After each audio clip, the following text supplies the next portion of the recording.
semua dengan tabah juga dengan kebesaran jiwa.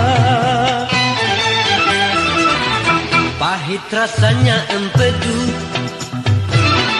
manis rasanya gula.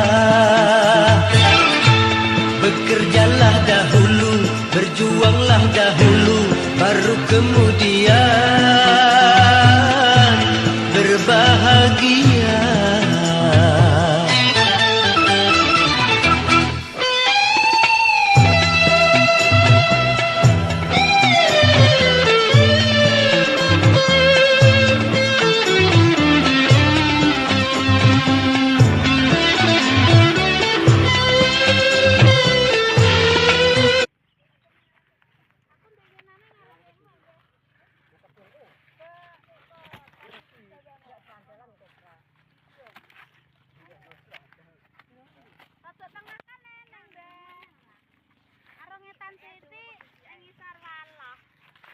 Aku ganti walong.